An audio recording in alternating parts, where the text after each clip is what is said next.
Okay, continuing our discussion of forces and free body diagrams. Okay, so now we're looking at, still looking at the D01 free body diagram worksheets. Take a look at number 6. It says a student wears a backpack over 2 shoulders. Okay, so it is important that we have 2 shoulders. 2 straps means that we have 2 tensile forces going on.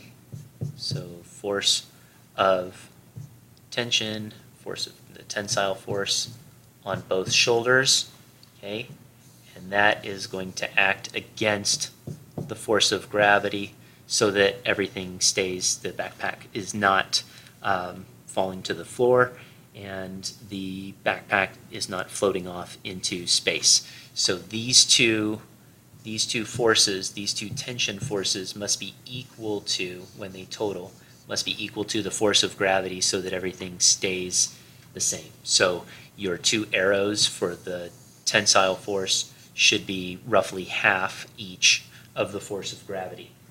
Okay. Number 7, an airplane flies at constant velocity. Consider air resistance. Okay, so remember when we're talking about flying objects, when we're talking about aeronautics, we have some different terminology that we use. Okay. So instead of the normal force, we are going to talk about lift. Okay, so we have the force of lift, which is keeping it up in the air, and that is acting opposed to the force of gravity.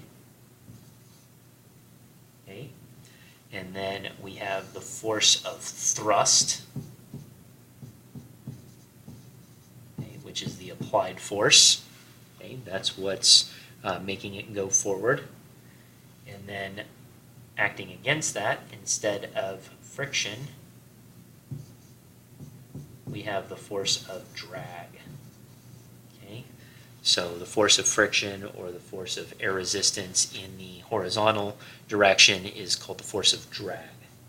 Okay, so that takes care of number 6 and 7. So let's move on. Okay. Number 8, an acorn falls from a tree. Ignore air resistance. Okay, so if something is falling from a tree, okay, it's not resting on anything, which means that we have no normal force. The only thing that it's doing is falling, and we're not taking into consideration air resistance. So the only force that's acting on it is the force of gravity. Okay.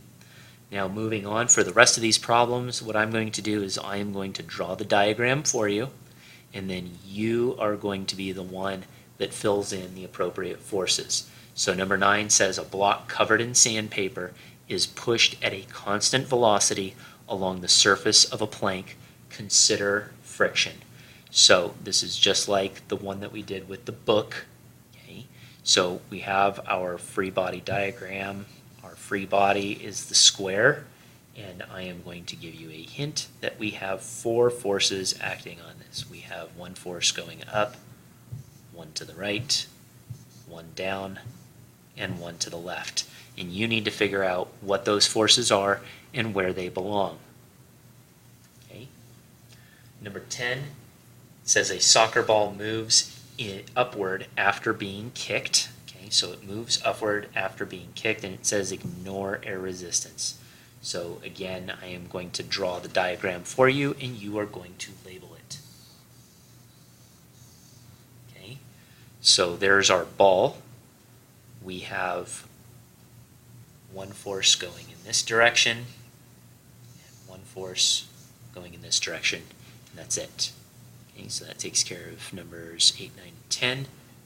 Move on. 11 and 12, last 2 problems in the worksheet. It says a car accelerates as it moves along the entry ramp to a highway. Consider friction and air resistance. So consider friction and air resistance. Okay, I'm going to give you a hint. This one's got quite a few forces acting on it. You're going to figure out what all of them are. So we have 1 force acting up, an opposing force acting down, 1 force acting to the right, and then 2 opposing forces acting to the left, and you'll have to figure out what all of those are and go ahead and label those. Okay, and then the last one, number 12, a car coasts to the right, slowing down. Consider friction. So we now have just three forces acting on this. Remember, forces. Okay, we have a force in the up direction, we have a force in the down direction, and then we have a force in the left direction. Notice that it's coasting to the right, so you'll have to figure out why is there not an arrow pointing to the right. So consider that. Okay, think about all the forces acting on it. There are only three forces acting on there. Hint, hint.